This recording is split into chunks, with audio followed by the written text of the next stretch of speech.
Hey guys. Let me turn this off. What's up? What's up? Sorry, I know. I feel like I've been gone long. Anyone like Tool? It's my band. I love Tool. I'm not digging my hair tonight. I tried this new curling iron out I had, and I don't know, I was just playing around with it, but I don't like it. But oh well. It's too late now. So figured I'd talk about a little bit about the Nathan Millard case. And then we can do like a little like quick recap of Valo and Orrin and Orson if you're not familiar with them. And let me think. Oh, I wanted to share this because anyone who knows me well knows that the Morphew case is like my favorite case ever. Let me pop open. I got a little one, guys. A little one this time. Y'all know Morphew is that like case that I got super into and delved into and just couldn't keep my eyes off it type deal. Well, hey Lori. Hey Glenjamin, Princess Megan Elsa, Butterfly Kisses, K-Braze, what's up? But I just heard that they are investigating the DA's office and like Linda Stanley and all that for their conduct and how they handled the case, which I am really excited about because I cannot stand Linda Stanley. I think she did a terrible job.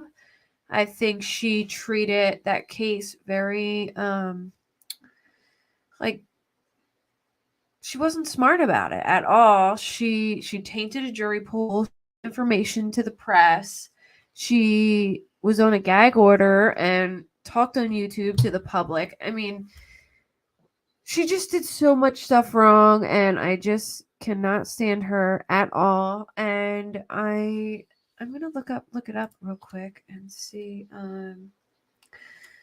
Where's Salina? Let's see if I can find anything about that. But I hear that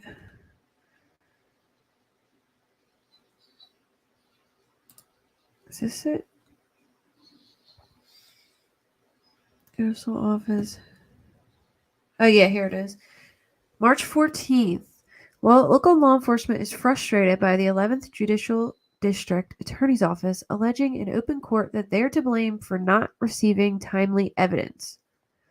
Violating rules of discovery has led to sanctions from reduction in bond to complete dismissal of cases. So I'm guessing this probably happened in more than one case. The district attorney's office has established a pattern and practice of violating and neglecting its discovery requirements, states a motion filed by defense attorney Adam Tunink on March 6.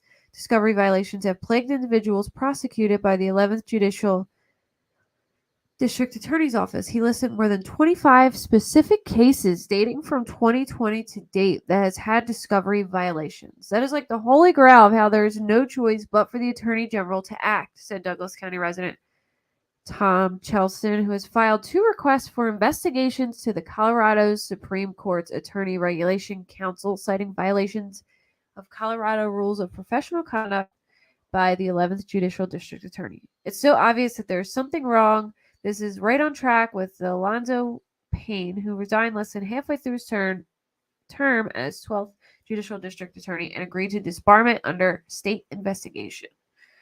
Let me see. I'm just going to go like browse through this and see if they point anything out.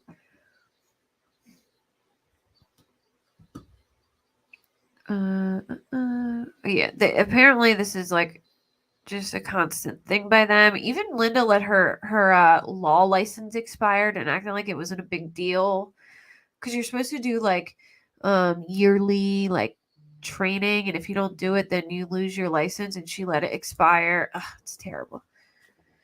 Oh, okay. I saw you say that before, Allie, but I forgot. But now I'll remember. I can. Oh shoot! I got rid of my chat somehow. Okay. So yeah, I thought that was interesting, and I'm gonna keep following that just because I want to see where it goes. But all right. Let me talk about Nathan Millard. This case is pretty crazy. Basically, this guy, he went on a business trip to Baton Rouge, and he met a client. All right, so he's from Georgia. He has, I think they have like 6 kids, like him and his wife. She has 2 teenager sons, and then they have like 3 or 4 other kids. They have a lot of children together. They lived in Georgia. He was meeting a client in Baton Rouge, and they went to an LSU basketball game, I want to say. I think it was a basketball game. And then he went with his client to this bar called Happy's that was only a couple minute walk from his hotel. And then he left Happy's. He's seen on camera leaving Happy's. And then he just disappeared. Nobody could find him. They didn't know what happened to him. And then finally his body was found. Hold on. And outside of this old beat down garage. I think I took a screenshot of it. Hold on. But it was like this old garage that looked like it was on an alleyway or something. Here it is. Let me show a picture of him first. Let me share my screen.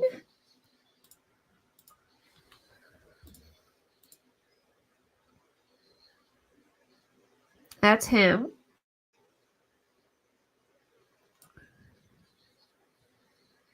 I'm not sure. I don't know if the security guard asked him. I'll look up a timeline and see if they say that, K-Brains, but I know there was something. I don't know if he got kicked out of there. I remember hearing he got kicked out of the bar. I could be wrong though. I could be mixing it up with something else. But he left the bar.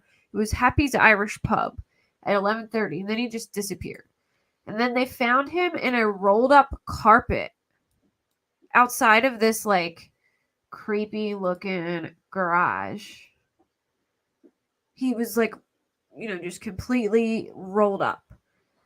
The police said that while they don't suspect, they found his body rolled up, and the guy went missing. They found his body rolled up in a carpet outside of this scary looking garage. Anyways, they said, wrapped in plastic and rolled up. This is the crazy part to me, right? They're saying that it's no foul play, that he likely died of an overdose and someone dumped him, because there's no. Yes, Glenjamin, she said that so rude too. She was like, and this guy was rolled up like a taco. I'm like, wow, lady, can you be a little bit more compassionate? Oh, that made me so mad. Yeah, that's the one who said it. Totally tasteless. But yeah, burrito is better in comparison. Anyways, I just still think there's more to it.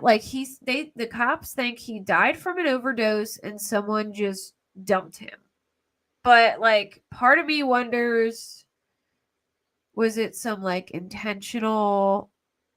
At the autopsy, they didn't find any internal or external injuries, so they're waiting on the toxicology to say how he really died. But the guy that dumped his body, he's clearly a career criminal. He stole a car a little bit before this, and then he painted the bumper to make it appear they arrested this guy. So sorry, I'm jumping ahead. They arrested this guy. Derek Perkins, I think his name is. Yeah, Derek Perkins. He was caught using Nathan's credit card several places. He used it at a liquor store. He used it where else did he use it? A liquor store and like a food spot twice. And they said in some other charges. Yeah, I agree, Glenjamin. She's just getting worse and worse. Somebody said like, and look, I'm not saying this. I'm just saying what somebody said in the comments, that she almost seems like she's like drinking or like drunk. I don't know if she is or not, but she like, to me, her just like her reporting just keeps like getting worse, and I don't know what it is, but anyway, he used the card of the father, and then he tried to disguise a stolen car he was driving near the crime scene.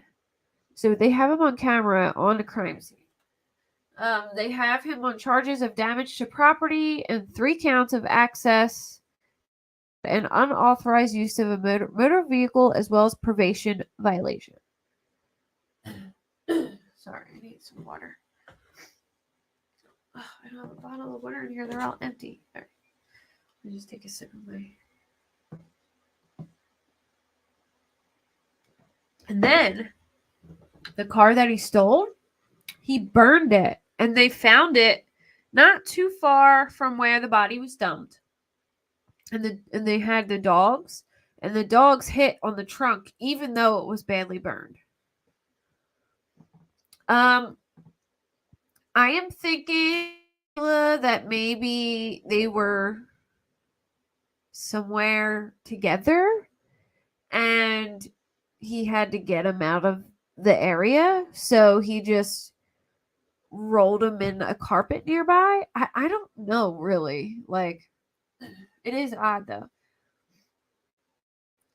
but I'm just...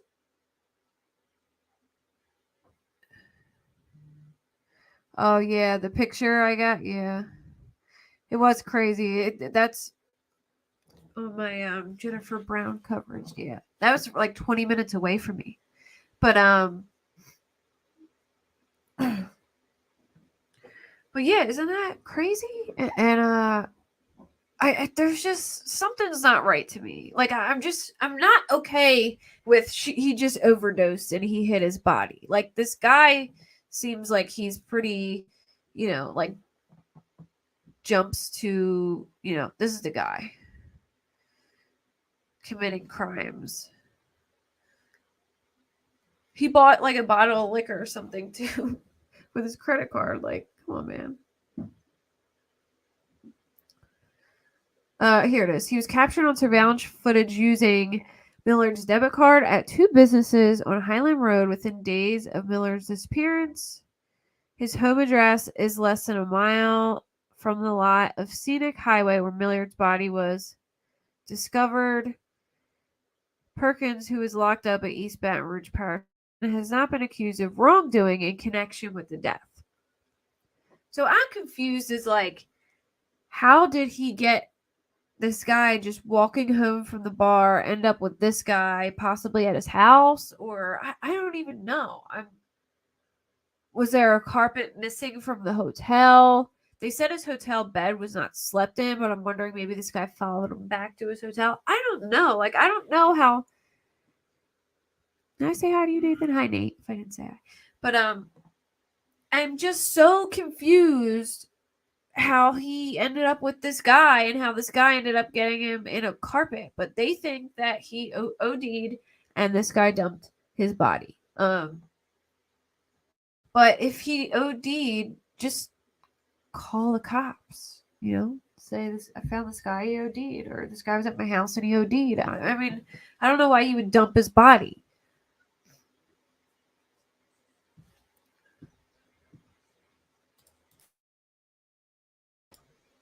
Yeah, I was curious about that too, K-Bray. So you don't just find carpets laying around. So this is Millard seen walking with a mystery man after midnight, leaving Happy's. So maybe they were walking together. I think he was super drunk for sure. Like I think Nathan was super drunk because I think he got kicked out of the bar. But maybe the guy just seen him and thought he could take advantage of him because he was super drunk. But my question is, yeah, he was cut off for having too much to drink. Hey, Tony Smith. Hey, Kez Chick. He spent a good bit of time in rehab back in Georgia. Oh, well, thank you. I didn't see that. Yeah, I know there is, Nathan, but this is just so weird because it's not his friend. It's some random guy. You know what I mean? Like, he didn't live in this area. Um, I was wondering that too. His wife, the lady interviewing her, didn't touch on that. At least that I didn't finish it, but I was like, wow, like, I wish she would have just asked that in like a respectful way. Like, could it be possible this happened? But if he was really drunk, a lot of people relapse, after a night of drinking or whatever. And maybe I wonder what he went to rehab for because I mean a lot of stuff now um a lot of stuff now is laced with fentanyl. You know what I mean? People are getting laced drugs and dying all the time. It's scary out there. Like it's different, that when I was younger. Now it's terrifying that people put this stuff in everything because it's so cheap and it's addictive and they want people to come back, and people who have very low tolerance for stuff or who go to rehab and come back out do this stuff and die instantly because it's so strong. And he so the guy, I don't know, I think he did have warrants. I think I read that he did have a warrant. He was on probation. He violated, maybe not a warrant, but I know he was on probation. He violated probation. He stole a car from a different guy, like a couple weeks before, and then he tried to hide the car by spray painting the bumper and like I forget what else. He did something else to try and hide the car.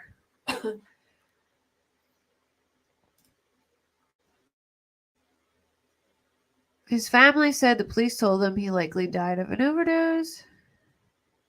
Yeah, he went to a Louisiana State University basketball game and then a pub with a client the night of his disappearance. Then he was cut off and then seen walking with a mystery man. He was from Covington, where Heat of the Night was filmed 1988 to 1994 with Carol O'Connor as chief. Carol's son, Hugh, and co-star Howard were heavy users. Oh, really? Interesting fact. Yeah, right, Randy man. Oh, I'm just talking about any drug now. I mean, they're putting fentanyl. They're mixing with everything. Like people are getting like these stamps, these pill stamps, right?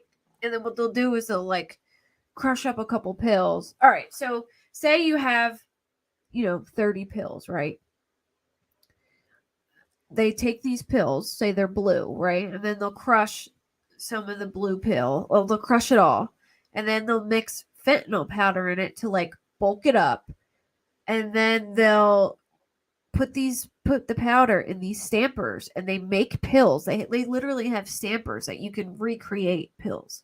And then they'll sell these dupes that look just like the pill, but it has fentanyl in it.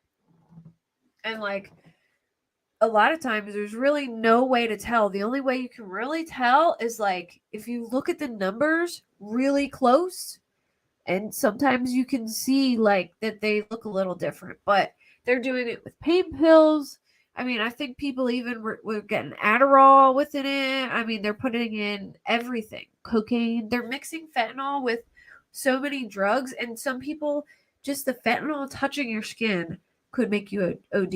And they're literally putting it in these drugs because what happens is it doubles their product, And to people who are on drugs already and hooked on drugs, it makes them go back to that person because, you know what I mean? They had the good stuff or whatever. But I mean, I know several people who I went to high school with that died from this stuff, and it's sad, and it's yeah, and their colors too. The colors will be slightly off too. But it's just it's crazy what they're doing. Like they literally you can buy these stamps where you can make fake pills just on the internet. It's pot laced with it. Oh yeah. Pot laced with embalm. Yeah, that's like wet weed or whatever. And people go crazy on that stuff. Yeah, everyone should have some Narcan handy. I totally agree with that. You can get it free from the pharmacy.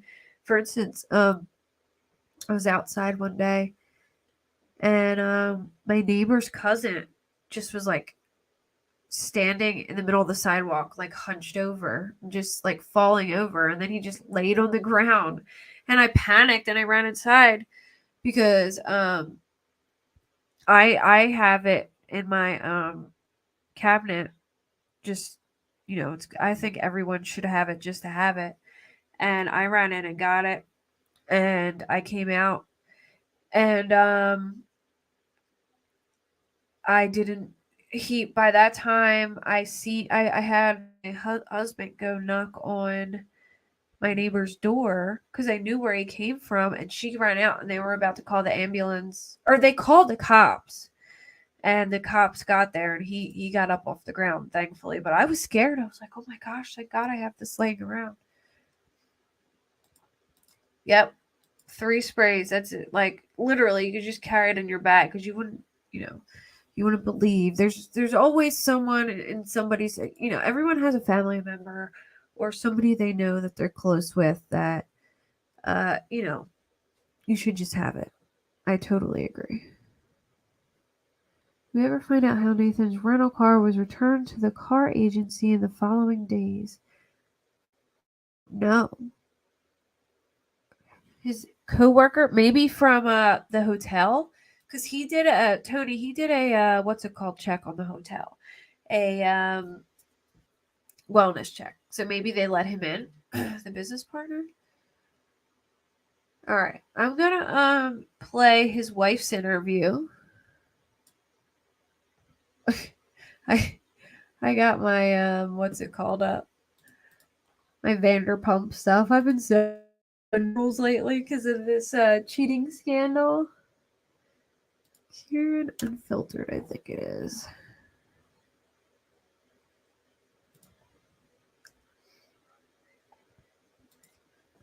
Oh wait. Yeah, a welfare check. That's the word I was looking for. Hold on a minute. I gotta redo it because oh my gosh, I look terrible today. I've been so tired the past 3 days because I have been babysitting my niece, and y'all, I have to tell you a funny story just because you'll have to imagine me doing this. All right, so she's 6 months old, right? And usually I watch her at my aunt's office, or I take her to my cousin's house.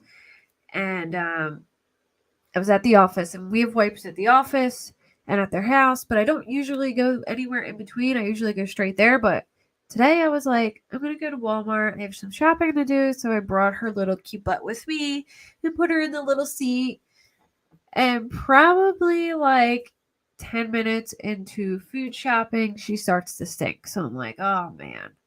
And anyone who has babies or had a baby in their life, you know what I'm talking about when it gets all up in their back. Well, she was a mess. She had poop all up her back, and I got in the bathroom and I put her on the changing table, and there was no wipes in the bag. Her mom didn't put wipes in the bag. I'm like, oh my gosh, what am I going to do? So I couldn't leave her on the table because she's squirmy. She's like 6 months old. I didn't want to like leave her there and walk to the sink. So I'm like holding her like this because I already had her like undressed and it was just everywhere. And I'm like grabbing paper towels and wetting. It was a nightmare. Thankfully, she had a change of clothes. I just took her home and threw her in the tub because I was like, this is this is horrible. I looked like people were looking at me like, what is this lady doing? So I'm here like using paper towels and stuff. It was so bad. All right, hold on a minute. Hopefully I don't have trouble with this.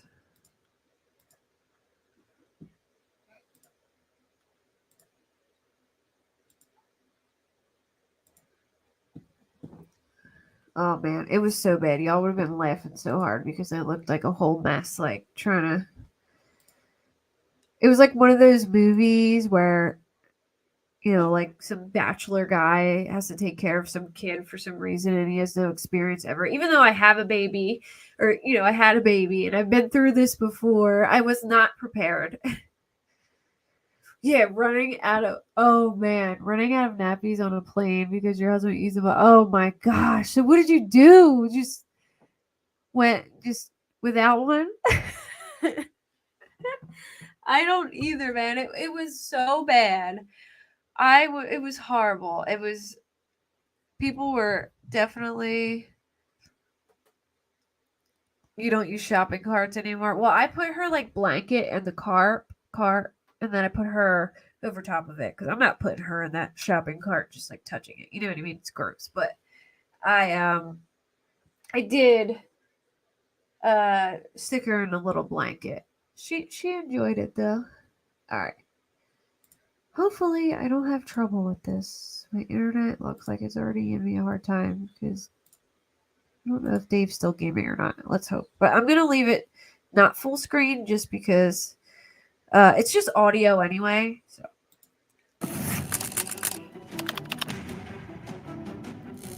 Okay, guys, we are joined by Nathan Millard's wife, Amber. Amber, you have obviously heard the news. I'm so sorry for your loss. Your response to Nathan's body being found? I was initially, that was it. Oh, and by the way, this was before. Oh my gosh, no way, Keshik. Oh no. Oh, she peed on me today too while I was changing her on top of that. But by the way, this is before they arrested this guy. So she doesn't speak on them arresting this guy because this is just when they found the family, or this is just when they found his body, not when they arrested the guy. That was a blessing. I wanted Nathan's body to be located. Unfortunately, it was not the outcome that I had prayed for, but his body was found, and I was thankful for that. How are the kids doing? We are trying to just stay as normal on our daily routine as possible, but I don't think that my Nathan and our 7-year-old daughter quite understands what's going on. But we were a blended family, and I have two teenager boys, and they're just devastated, heartbroken. I mean, they loved Nathan. Nathan's been in their life for almost a decade. I mean, he played a huge role and a father figure in their life. This is our first time hearing from you. Who was Nathan? Nathan was a friend to all, very trustworthy, the cleanest OCD guy, but yet. Real quick, this is Unfiltered with Kieran. I'm going to post her link real quick. Well, I'm going to post the link to this video. But if you want to subscribe to her, you'll be able to get to her through that. Okay, here we go. All he cared about was his family. He was a pleaser. He woke up every day to go to work, to always better our lives. He was the best girl dad. I always told him that he was made to be a girl father. If it was makeovers, this is adorable, by the way. All of her cheers from her on the cheerleading squad this past season. He would do face masks. I mean, tea parties, whatever. It was. He was her playmate. Have you watched the press conference that the police department held Tuesday? I have not personally. Are you aware? I do have a lot of people that's reached out to just vent about it and how disgusted they were, but I'm not there yet to where I can watch and accept this reality. So the police department said on Tuesday that they do not believe there's anything criminal that was done and that there's no foul play. Your response to that? It's unbelievable that they would even say such. Foul play. I mean, do they think that he rolled himself up in carpet and plastic and was just disposed of like trash? It makes me nauseous that they can even speak that. But then again, it That doesn't would shock me upset because me too. from Look the at that start, carpet. I feel like this was nothing but another number on their list, another criminal case, and he was never taken serious from day one on their end. What do you mean by that? That he was just another number? What do you mean by that? With the crime rates, I immediately, after filing the missing person, started getting told their statistics and what number and how much deaths they have in a day. And if anybody ever has to just go through the nightmare of filing a missing person report, you don't want to hear in return pretty much that go ahead and prepare yourself for the.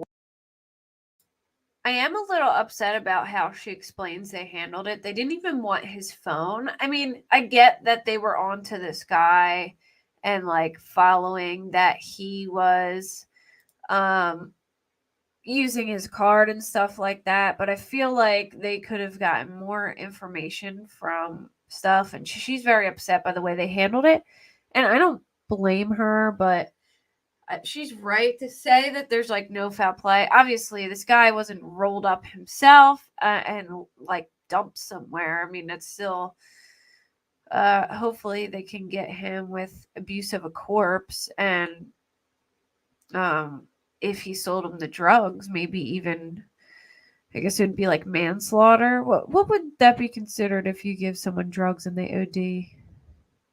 Well, anyway, I'll get started, but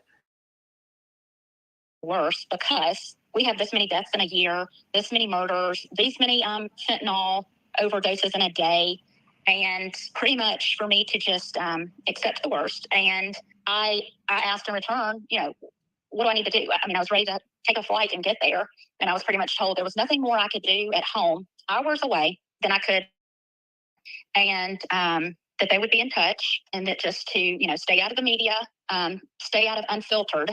And I didn't even know what that meant. So obviously our name is Unfiltered with Hearing. Did they say why to stay out? No. And I, at that point, my gut told me I need to be there. So my best friend and I flew in Friday morning, and I had to get in front. I had to see who I was dealing with. And at that point, I met with the detective, or he met with me at the lobby of the hotel I was staying at. And, we introduced ourselves, and he, I feel like through this whole case, he's been wonderful. He's, we've stayed in touch. I do feel like his heart has been in the right place the whole time dealing with this. Are you pleased with the way things have gone on as far as the missing persons case? Absolutely not. I mean, the first question I asked, were they going to keep Nathan's phone for evidence? No, there was no reason to. So they gave it back to the customer. Crazy to me that they would say there's no reason to keep his phone. I mean, I don't know if they initially went through it or what, but like she says it like what there could be traces to Ubers or any. There's so many things that yeah, he did burn the car, and the dogs hit on the trunk of the car too. But oh, he went before and after the basketball game. I didn't know that. It was really close to his also to the club 4 miles. Wasn't that like a strip club? Did he go to a strip club? I heard that he went to a strip club, but I'm not really sure if he did or not. Was the 4 miles club that? I didn't know that he went to the pub before the game and after, but I did hear something about a strip club. But then on all of the articles, I didn't see them say, they only said that one club. They didn't say the other ones. Since then, he has overnighted it to the company that Nathan works for.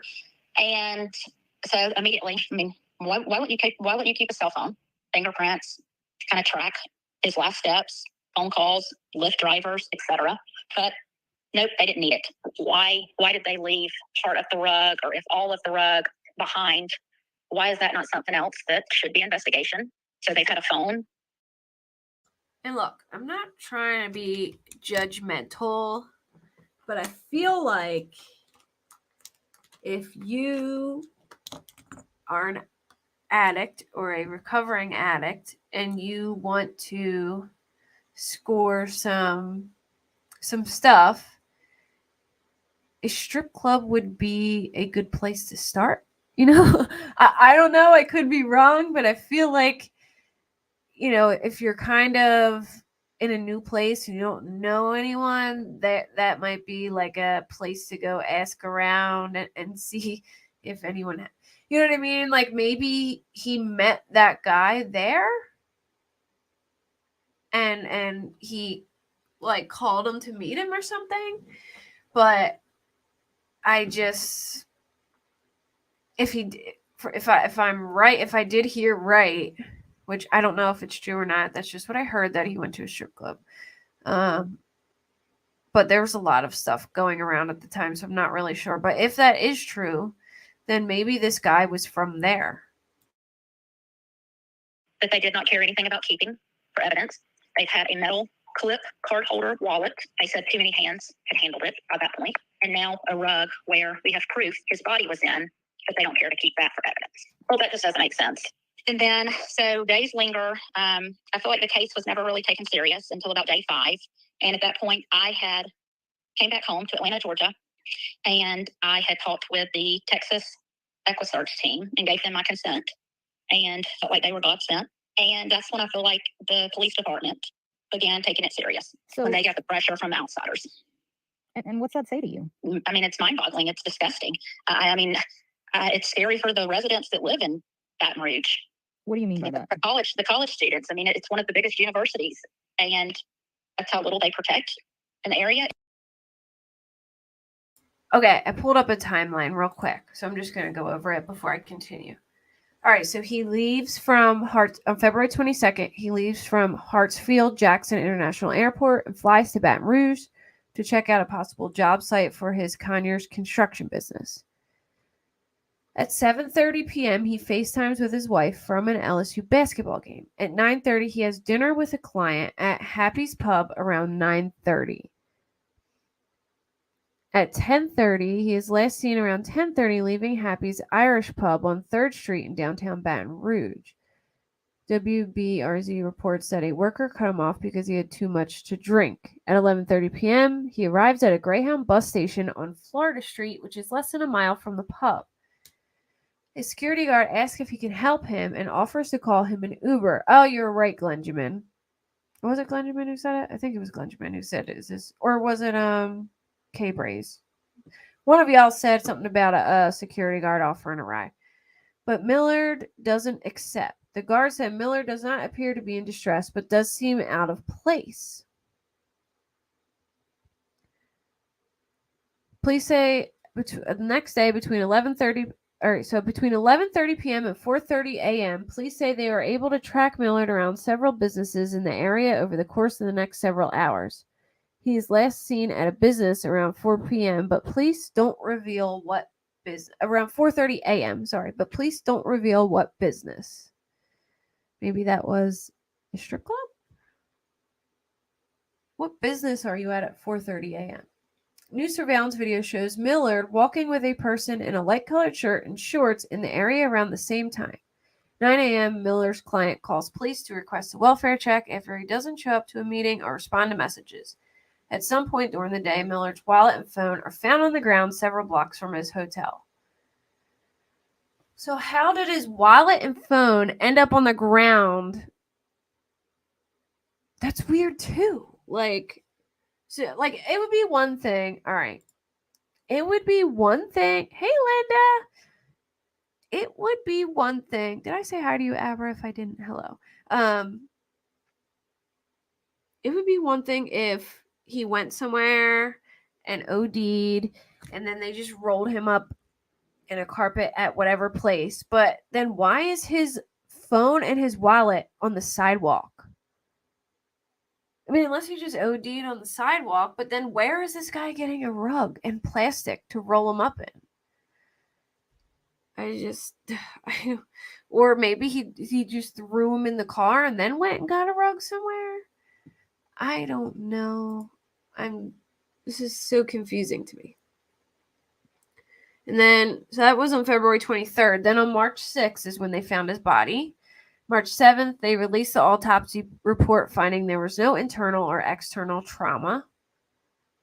And then March 11th, they put out a bolo for Derek Perkins, who they say is needed for questioning in the Millard case, and then he's arrested on the 13th. Let's say, I'm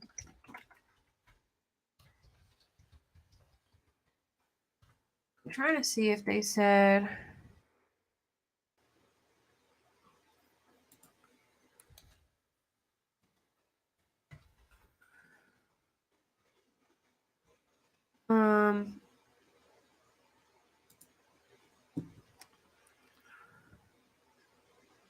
It doesn't say what I don't know where I heard that he was at a strip club, but I can't find an article that says it.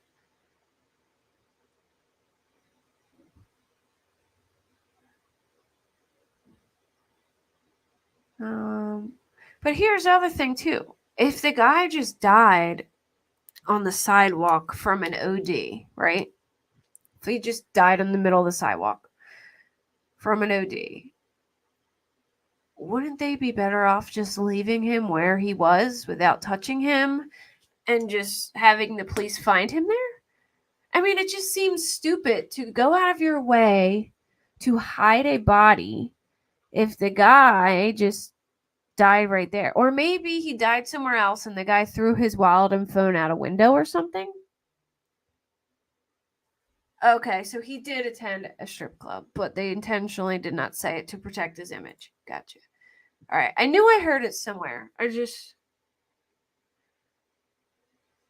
couldn't remember where I seen it though. Yeah, that's what I'm saying though. Like if he just like OD'd, on the sidewalk somewhere, then I'd be like, okay, just leave him there. It doesn't make sense. Maybe he threw his stuff out of like a car window after he, like, wherever they were. But I'm gonna guess he was really drunk and wanted to have a good time and went to a strip club and found somebody who had drugs and I guess bought them. I don't know. Like I don't know what else to really piece it together unless he died from like having too much alcohol. But they said no internal or external injury, so I'm really curious to hear what they come up with. It is really strange though, for sure. All right, let me continue playing this. It's just, like I always said, I felt like Nathan was just another number on their list. Just going off of questions I would ask, as simple as, why is camera footage not being shown? Like, let's follow the steps. And I was either told a lot of the city cameras do not record. I was told that some of the businesses have so-called dummy cameras. So they're just fake cameras. They describe where his wallet was found. But that's one of the locations that have so-called fake cameras. One of the ATM transaction locations that show up on our checking account, they've told me that ATM does not have a camera. They don't even have cameras that are recording or dummy cameras. It's unbelievable. Well, then coming off of that, but then yesterday saying that downtown Baton Rouge is very safe and one of the safest places in Baton Rouge, your response to that? Clearly it's not.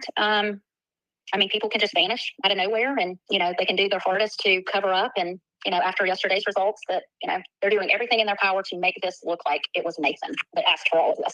And what goes through you to hear that? It's gut wrenching. And it makes no sense. And I didn't hear his wife say that. I just hear that people are saying that he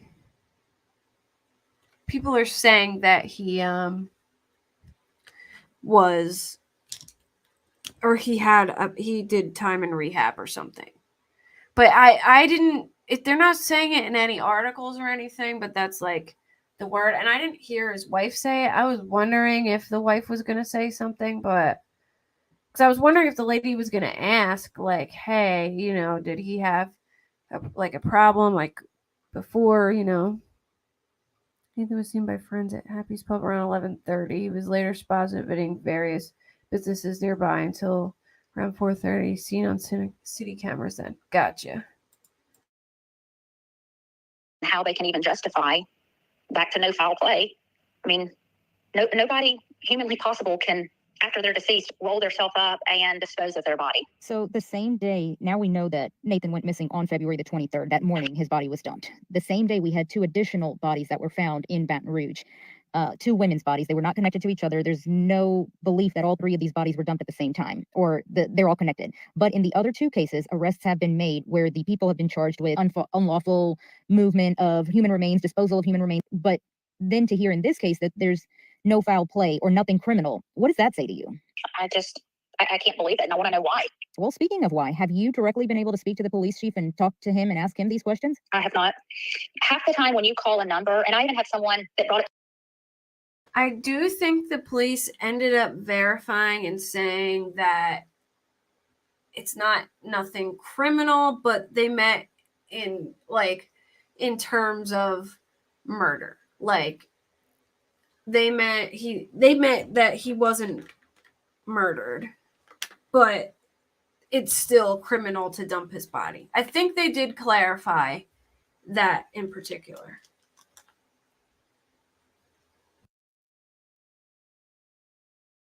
To my attention about the number that they posted on, to call in if you had any tips. I mean, you don't get a voicemail. It rings and rings and rings. It's just mind-boggling that, once again, back to the crime, and they have all the numbers. Why it's so hard to get someone to even answer the phone there? Do you see yourself or your friends Not yet, travel to no. Baton Rouge? Absolutely not. I mean, I was there for a weekend. My girlfriend and I mean, we were literally scared of our own shadow. I mean, yes, we were outsiders again coming in, but I felt safe in the hotel, and we stayed in the same hotel that Nathan would have stayed in. That But probably won't outside, come back absolutely for a not. few It is not a safe, warm feeling, and I don't care to ever, or hope I don't ever have to come back to it. If you can say anything to the Baton Rouge Police Chief Murphy Paul, what do you say or ask? I just feel like clearly if they are struggling with this investigation, then maybe they can humble themselves and ask for outside assistance, like the state police, to come in. There's so many unanswered questions that just the puzzle pieces aren't adding up. Are you saying you want another agency to investigate? Yes, I think that needs to be. We need to get as many eyes on this case, and clearly they need help in areas that just don't make sense to any of us. Well, do you feel that Baton Rouge Police is dropping the ball, and that's why you're pretty much saying state police come in and investigate? I wonder if that guy has any ties to the strip club. Like if he, I wonder if he maybe something happened at the club and then he had to get him out of there because it's a business. I hear a lot of stories of people ODing in nightclubs or something, but I just. And they end up hiding the body because they're doing illegal stuff there and they don't want the police there. But I just find it so weird that this person would dump his body. I know it happens all the time, but it's if you didn't know this guy and he was some random dude that you just met, why not just leave? Unless he's at your house, I guess. But why not just leave him there and call 911 anonymously or drop him off outside of a hospital or something? I don't know. I'll never understand it, but it's just so strange to me that. Well, he took his card. That's how they found the guy. Hey, I'm so used to calling you New Zealand Mysteries, so I'm just. But coffee and cold cases with TJ and Ronnie. I saw that you were live earlier and I was about to come in and then I got sidetracked. I ended up having to make dinner and I was like, darn it, I forgot about it because I was about to click it. And then my son was like, Mom, and then I went and got something and couldn't go back. But I'm going to catch the replay. New Zealand Mysteries. I think he was there, was at OD and someone got scared and did what they did. Only thing that really, yeah. I agree that it's the only thing that makes sense, but it's just. I mean, I don't really know if he was scared. Maybe he just wanted his card and to rob him. You know what I mean? Because his wallet was empty. He took his card. He got caught buying. He was using the plate. He used it at a food store twice, and then he used it to buy liquor or something. And he had stolen a car 2 weeks prior to this as well. And then he tried to conceal the stolen car. by painting the bumper a different color so it didn't look the same. But they were able to match it up to the stolen car because there was bumps on the side door that matched and a little sticker in the back. Oh, there's New Zealand Mysteries channel link if anyone wants to sub to, well, Coffee and Cold Cases with TJ and Ronnie's channel. But that's the link. Is that still your link as New Zealand Mysteries, like how it is? But yeah, sub to her. She has a good channel. All right, let me keep going. I do. I feel like we need more eyes and experience on this.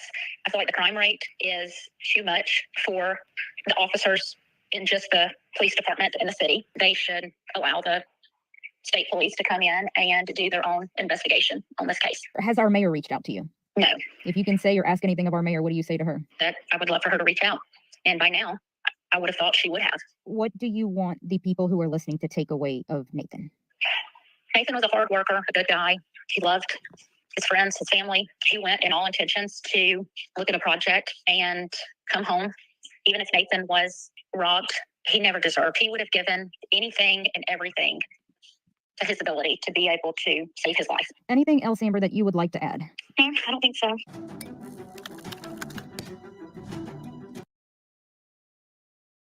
Sorry, I was muted. And if you guys want to watch that video, again, it is unfiltered with Kieran, and here is the link. And if you want to check out her channel, you'll be able to get to it from that link as well.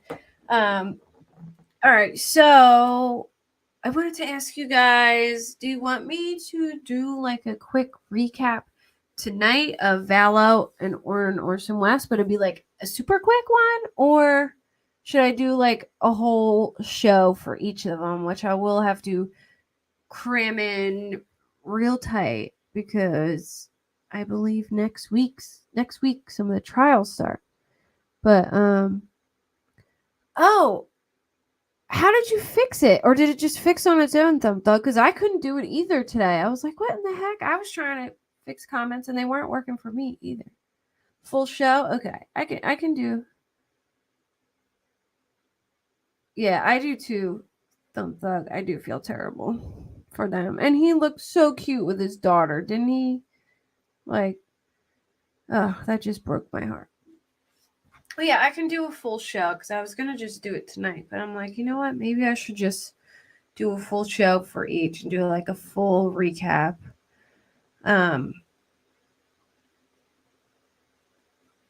Yeah. So what do we have? We have Vallow. Let me look up the dates again. I know Letitia Stalk is the 20th, I think. Let's see. I want to get that exact trial dates for everything so I can plan out which show to do first. I'll try to be on time.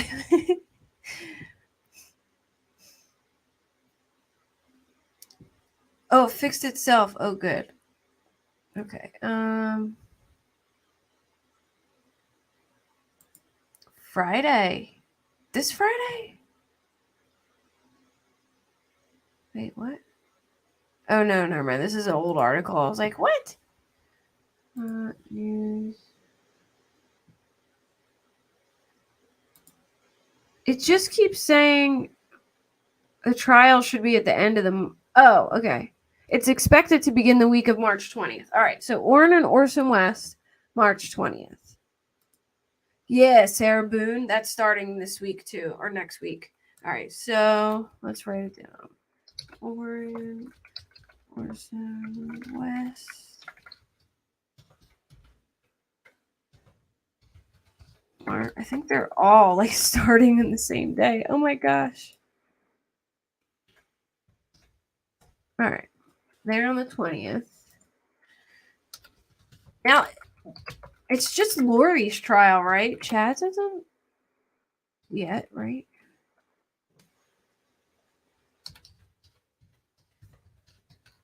I feel so bad for the Woodcocks. JJ's grandparents. Okay, so Orrin and Orson West were two little boys. Hold on, I'll show you a picture of them. And their mom lost them to CPS, which I think is kind of bullcrap. From looking at her, like, all right, look, I don't know. There was something that happened where they had like the kid had like broken his leg. I forget what the reason was, but I don't really agree with it. But from looking at her Facebook, I think she was like a good mom. Like they looked well taken care of. She has all these pictures of these adorable birthday parties that she put on for them. Their real names were actually Classic and Sincere. But anyway, she lost custody of them, and they went to a foster family. Trezell, and I forget the wife's name.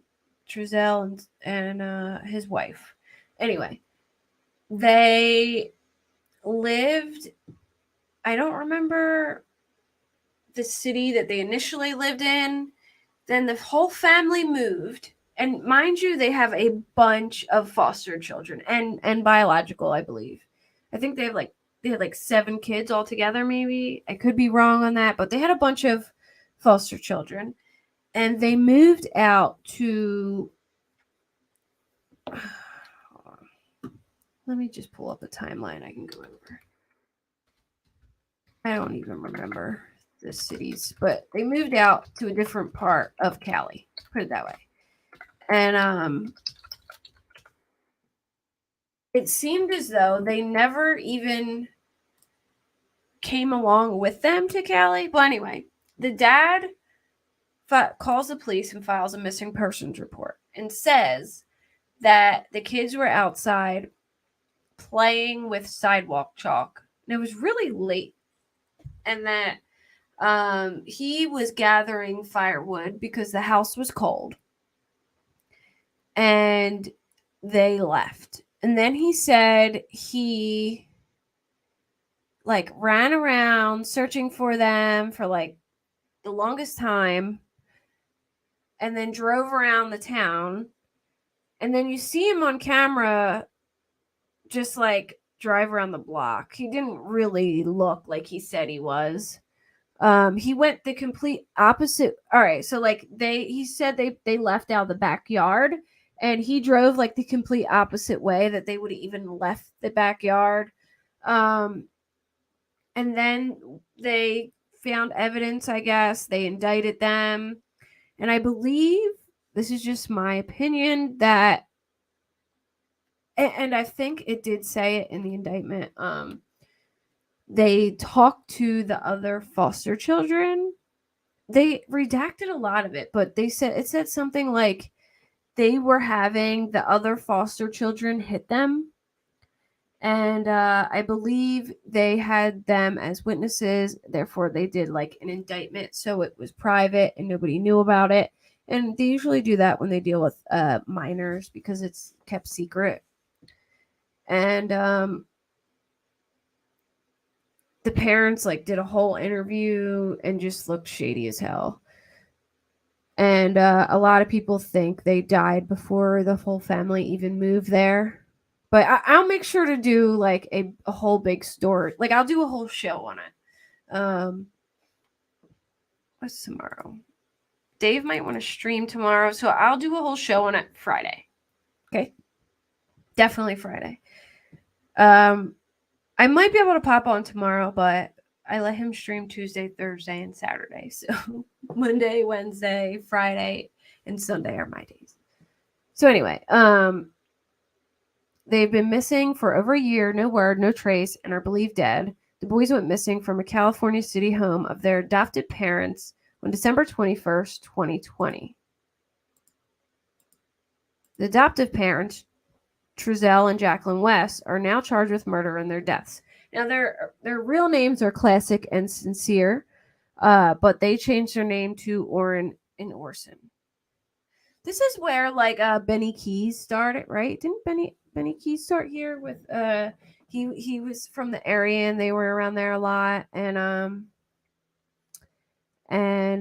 who was that other guy? There was a couple of YouTubers who were very heavily involved in this case. Here's the timeline. March 8th, Kern County judge on Tuesday issued a gag order in the case. Oh, wait, hold on. We gotta go this way.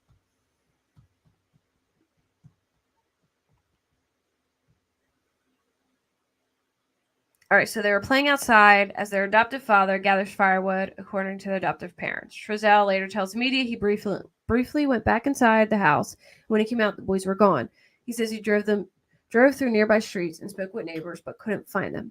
I don't believe he spoke to any neighbors, and he just drove around the block real quick. Monday at 6 p.m., the boys' adoptive parents report them missing. Monday around 8, California City Police send out a news release that provides a description of the boys, but not their names or photographs. The information is released hours later. Monday night, volunteers and police search the area where the boys went missing, and they bring canines to the home. The dogs find the boys' scent inside the house, but not outdoors. So the dogs hit on them in the house, but not outside. Tuesday around 9 a.m., volunteers come back, continue to search, and then the police take them in for questioning. Now, a lot of people think that they didn't even make it to this new house because they had just moved there, and some lady gave them a loan. It's such a weird story. It was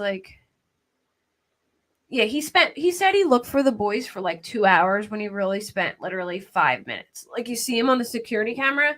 He doesn't even go knock on a neighbor's door or anything. He just walks straight to the car, drives around the block, and comes back.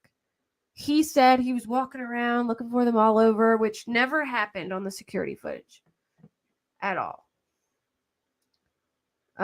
Tuesday night, armed with a search warrant, investigators go through the home and leave with evidence collected in several brown bags and a duffel bag. The adopted parents' van is towed to be searched, and the FBI is involved.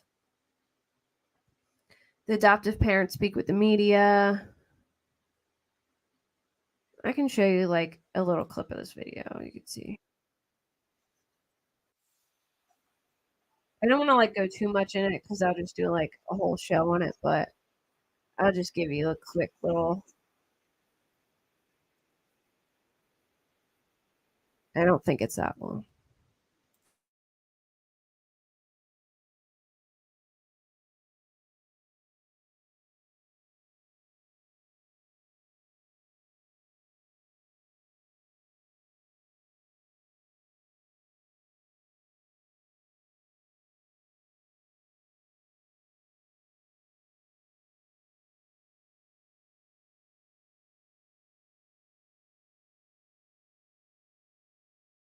Listen to how he talks too. He's like, it was cold, and I was gonna make a fire. It's like he's telling, when you're when you do something bad when you're a kid and you're trying to tell the story and explain it. That's what it reminds me of. It's very it was cold, and I was gonna make a fire, and then we were out there.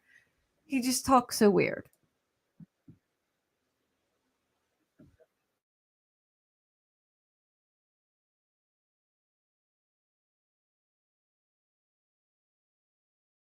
Oh, you can't hear the audio? All right, hold on. Sorry. I do that all the time. Oh, I also did a whole video on this case before, a full-on video. So if you guys want to revisit that, but I'd like to cover it again. So I'll just we'll go over it again. Why not? We felt so helpless.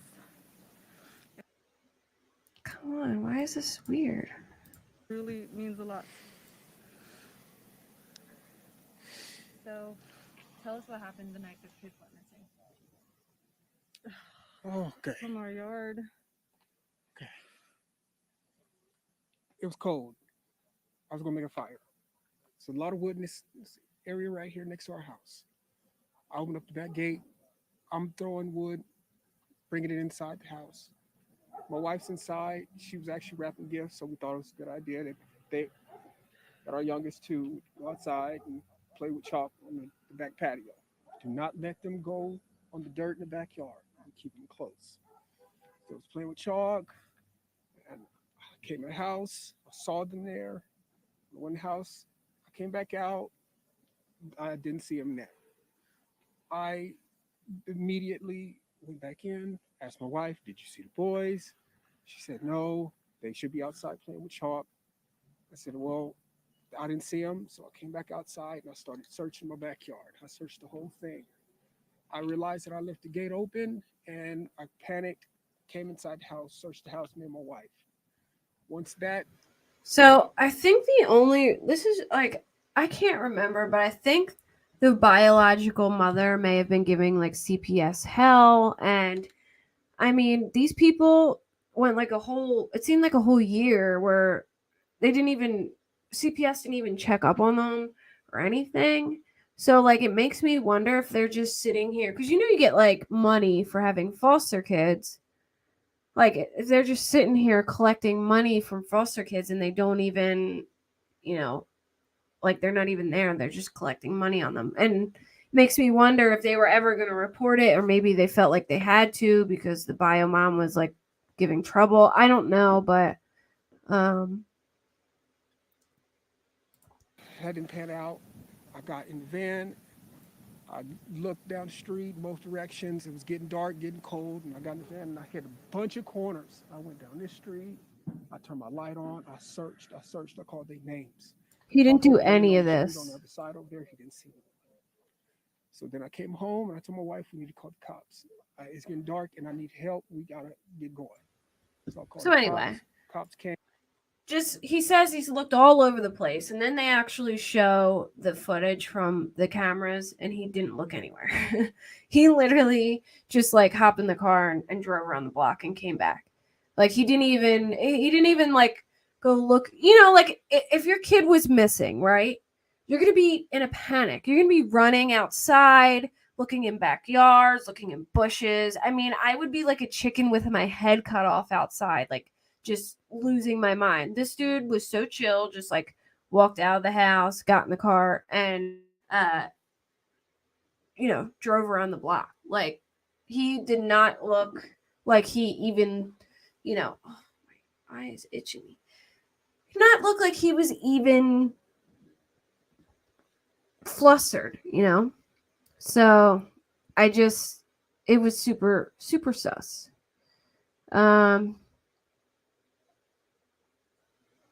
They put out a statement saying they were cooperating with authorities and hired a team of private investigators.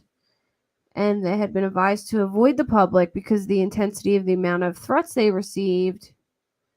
Businesses offer a reward.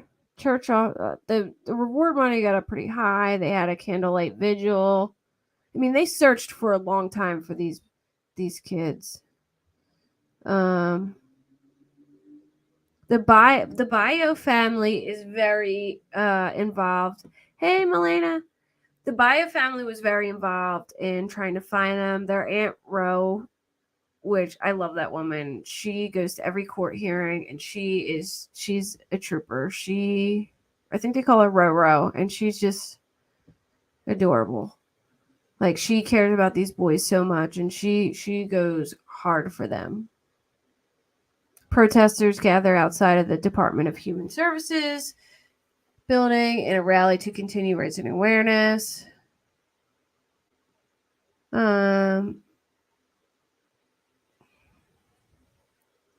They searched the old house where they used to live.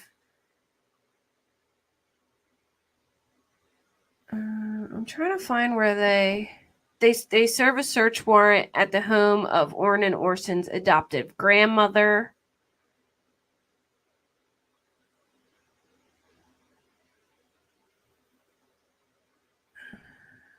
I don't believe they ever found their bodies, sadly. But I think that they have some pretty tight direct evidence through the other foster kids, I'm hoping, like, as witnesses to okay, here we go. Trezell and Jacqueline West were indicted and charged with second-degree murder. They were arrested around 7 p.m. Said there is evidence Orrin and Orson West died before reported missing. Although there were no bodies found, she said there was enough direct and circumstantial evidence to convince a jury that the boys were murdered. She also said the investigation revealed the boys had been murdered 3 months prior to being reported missing. 3 whole months. Let me see. I know they didn't give a lot of information, but I remember in the indictment they had interviewed the other foster children. What the heck?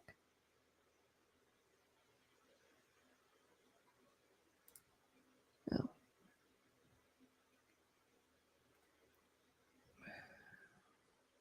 Trying to see if I can find the indictment. I'll find all of that before I do the whole live. But I think in the other one that I did on them, I played the press conference when they went live. And then we talked about it for a little bit.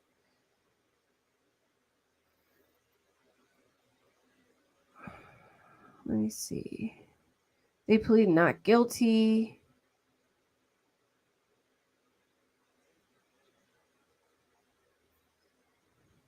And then I guess March 8th, they issue a gag order in the case of a couple accused of killing 2 of their adopted children. The order bars attorneys and their investigators and law enforcement involved in the case of Trezell and Jacqueline West from speaking publicly about it. It also applies to witnesses and court personnel with access to reports filed in the case, which is pretty standard because they're minors. So there's a lot of minors involved because of all the foster children that are being they're going to have to testify and stuff, which pretty sure that's why they're not allowing cameras. And I think maybe they're just having the audio, but it's so sad. It is. But yeah. Yeah, they weren't found yet. I know, Nate. And why adopt children if you don't want to take care of them? Like, I feel like people do that for the money, but like they don't care to actually like care about the children. Like, don't adopt a child and bring a child home if you don't want to care for a child. I don't know when this, what is the darn trial? West trial.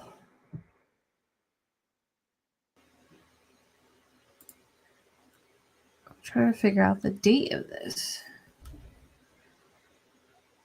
March. Okay, so there will be jury selection March 20th to 24th, and opening statements begin on March 28th. Jury selection is stupid.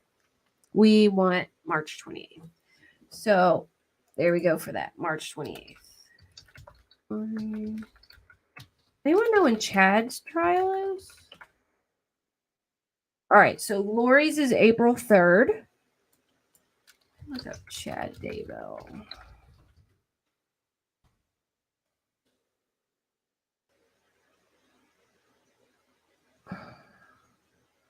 It got separated again, though, didn't it?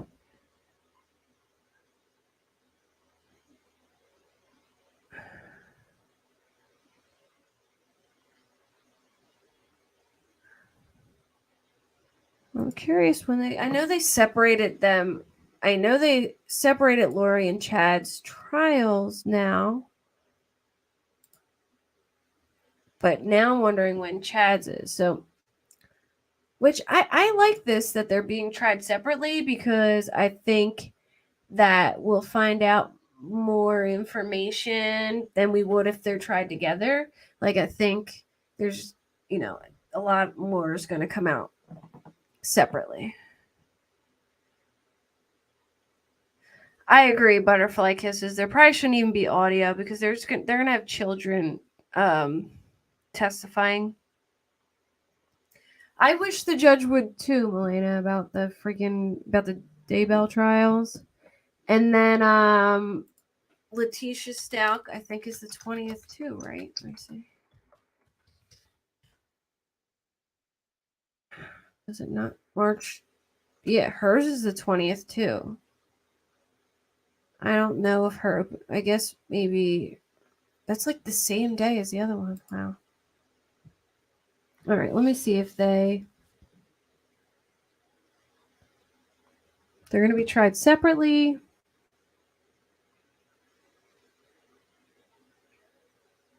The separation came after new DNA testing was given to all parties involved in the criminal case. Since the results came back so close to the April 3rd trial date, the defense attorneys for both Chad and Lori felt there was too little time for additional testing to be done on the sample.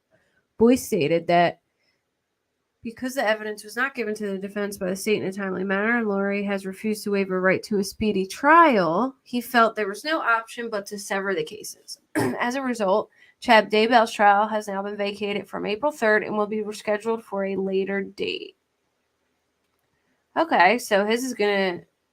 He waived his right to a speedy trial, I guess, so his is going to be further down the line. But she refuses, so hers is a go. Hey, Ellie!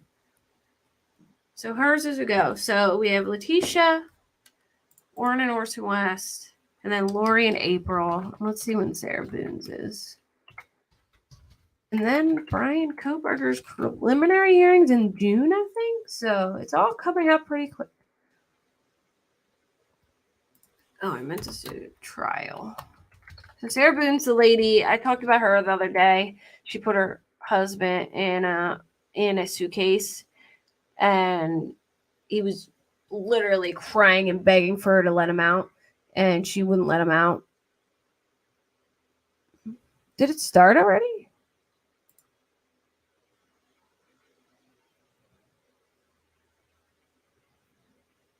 Oh, April 10th. Okay. So hers is April 10th. Oakley Carlson trial's coming up too. Oh, okay. Why do I not remember Oakley Carl? Is that a little girl? I think I know who it is. Yeah. Oh, yeah, I remember her. Aw. Remember this. So hers is coming up too.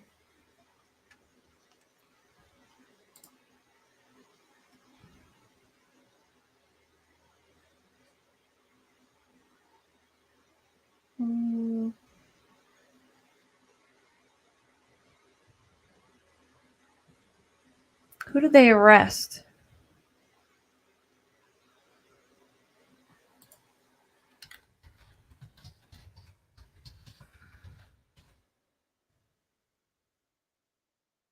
Oh, her parents are accused of withholding medication from their 6-year-old. So her parents are being tried. Oh, wow.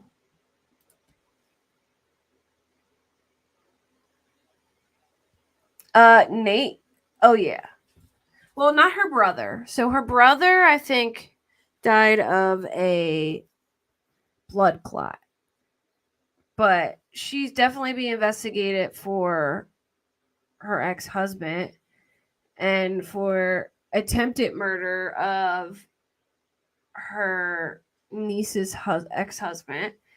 And her brother died from a blood clot, but it's still kind of weird because he told his wife, like, if I die, it's them. But supposedly he died from a blood clot. And then Tammy Daybell was killed too. That was Chad's wife. But personally, in the Vallow case, I think she had Alex, her brother, do all the dirty work for her because I feel like she had him completely manipulated. And if I had to guess, I really wouldn't be shocked if they had a sexual relationship because people thought that their interactions with each other were really strange, her and her brother. And like he would like pick her up and bounce her around and like touch her boobs and stuff. And he was like a pretty her brother would take off from work for like a week straight and go to like the red light district in like Thailand for a week, and he had a bunch of like online wives too. So I don't know. It wouldn't shock me. I feel like she she had a lot of people really under her spell. I don't know how she did it, but it was like people were willing to do a lot of strange stuff for Lori. It just blows my mind. I feel like Lori was definitely a mastermind in all this, but I don't think she did the dirty work herself. I think she had Alex and Chad do it. But Chad's saying that he didn't, so we'll see. Yeah. his ex-wife thought that they had a sexual affair. I think she had just gotten married to him, and she said she broke up with him because it was really strange, like their relationship. She said, like, I literally left him because of it. He would like pick up Lori and wrap her legs around him, like bounce her up and down, and like say like, look how hot my sister is, and stuff like that. It was just, she said it was really strange. So I really think that there was some weird. I mean, she had Alex shoot her husband, like literally, and she definitely had it planned to try. And her husband knew. God bless him. Charles knew that she was going to kill him. He knew it because right before he died, he transferred his will and everything, like his estate, to Kay Woodcock, which is JJ's grandmom. He transferred everything to her, his insurance policy, all that. And then when he died, she was all excited, thinking she was going to get like $1 million, and she didn't get anything because he transferred everything out of Lori's name. And I think she part of it was because she had some like master plan with Chad, and they were going to take the insurance money and go, like, I don't know, maybe build some bunker somewhere to prepare for the end of the world or some shit. I don't know. But yes, Justice Jane. Yes. For all of them. I think so too, Thumb Thug. I do. I know it sounds terrible to even like go there and say that maybe her and Alex had a sexual relationship, but I really do think they did. Because it's just it's terrible. And sadly, you know, Charles knew it was wrong. And how they found those kids is terrible. And Tammy, I think they were going to take that money and go. I don't even know. I don't know what their plan was. And they tried to kill Brandon too. Wasn't his name Brandon? Denise's husband? They did like a drive-by and tried to shoot him, and they missed him. It's crazy. Like, it is gross. It is gross, Nate. But yeah, I can do a whole Valo show too. We can. I've done a whole Valo show in the past too, so you guys can go back and I think I've done a couple Valo shows. But he was involved with construction. Oh, okay, yeah, he was. Nathan was involved in construction. You're right. Conyer Construction, I think it was called. But yeah, so we'll do Orson. So I already did Gannon because that's coming up on the 20th, and Friday I will do Warren and Orson West. Well, I'd rather call them Classic and Sincere because that was their like original birth name, and I don't know.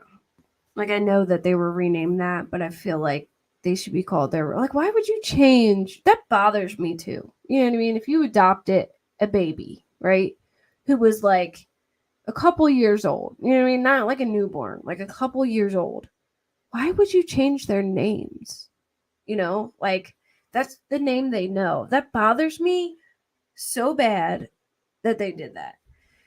I don't know why. But it's hard not to say those names because it's like what I'm used to in the case. But I'm going to try and call them Classic and Sincere. But I don't want to confuse people at the same time. But anyways, Friday, Classic and Sincere / Orton Orson West. And then Sunday, I'll try Sunday. We'll do either Sunday or Monday. I'll do Valo. Yeah. The 20th for Letitia. Oh, when's Leilani? Oh, the bond hearing. They're all on the same day, huh? Yeah, so the 20th is just the jury selection, I know, for Orrin and Orson West. But the 28th, they said they'll begin opening statements. So I'm wondering if that's going to be similar for Letitia, too. But Leilani's trial's coming up soon. Do they have a trial date for, like, set in stone for Leilani yet? Or not yet? I don't think they do. But I know that's I know that's approaching pretty quick. So there's just so many cases. We're going to be bombarded.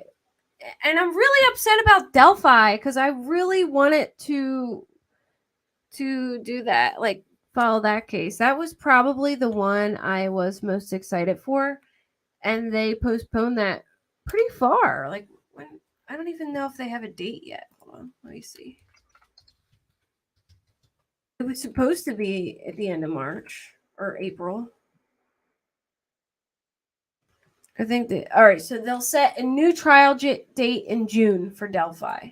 So once Vallow is over, we're going to be going right into Idaho and Delphi scheduling. So, yeah, lots of is coming up for sure.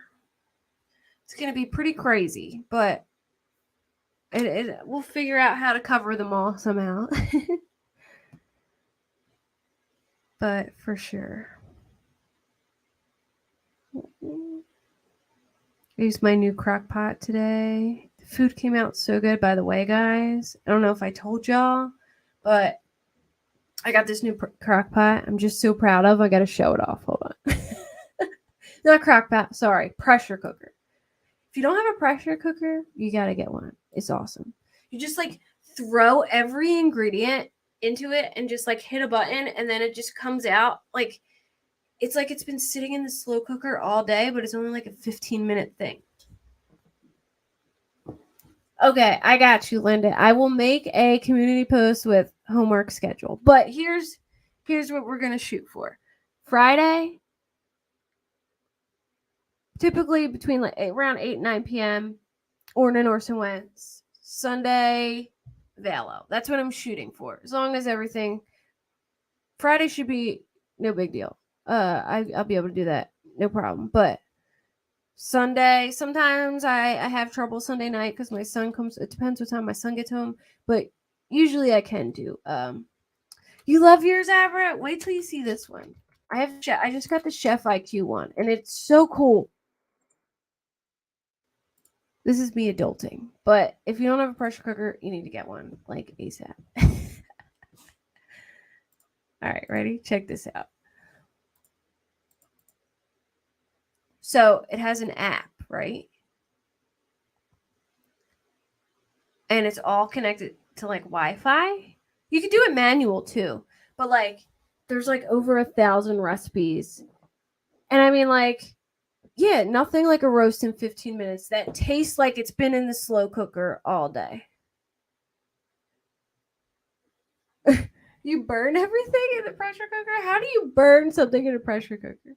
Oh, yeah, it's tender as hell. When you put a roast in there for 15 minutes, it just falls apart.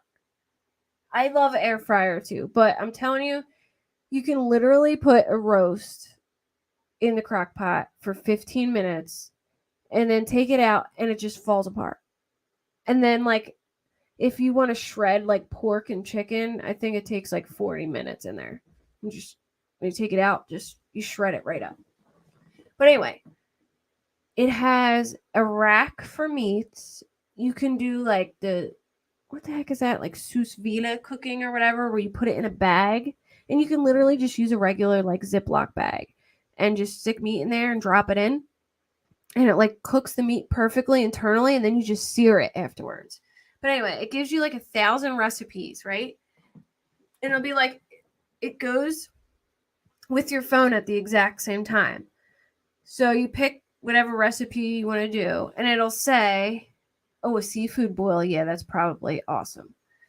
But it'll say like, all right, if people aren't good at cooking or need like, something to like walk them through it, it'll literally be like, okay, heat it up, put your oil in, set timer, and then the timer will go off and it'll be like, all right, put your onions in and, add a tablespoon of salt, and then you set the timer, and then it'll alert your phone when it's ready, and then it'll tell you everything to do in every little step, and then you just turn it on and voila. Oh yeah, that's smart, Linda, using Nicole's cash. But it has a built-in scale. You can make yogurt in it. You can steam, you can sear and saute, you can pressure cook, slow cook. You can even slow cook, but there's really no point in slow cooking because, I mean, I feel like it does the same thing if you pressure cook, but in 15 minutes. But it's awesome. I love it. Look, here's all the accessories. They give you 2 gaskets for like, if you make like really aromatic food, you use one for that and another one for like your cakes and things like that. You can bake cakes in it. You can get these little cups that you fill with like eggs and stick it in it. It's pretty cool. You're a great cook, but my pressure cooker hates me. I'm sure of it. But yeah, I had to brag about it because I just love it so much. I'm just amazed like how far technology has come where like I can do it through my phone and it just alerts me when it's ready. And I'm like, what is going on? This is so easy. I love just throwing ingredients in a thing and leaving it and it coming out perfect. But yeah, I am going to end this. Friday, we will reconvene to talk about Warren and Orson West. And I'll talk to y'all later. Thank you for coming tonight. And I appreciate your company. And thank you for the support. And make sure you like my video before you go. And I'll catch you Friday for our Warren and Orson West deep dive. And I'll talk to you guys later. See ya. Night, Nate. Ooh, Kohl's is having a good sale. Champion joggers and hoodies. I need to go do that right now. I love sweatpants and hoodies. See ya. Bye, everyone.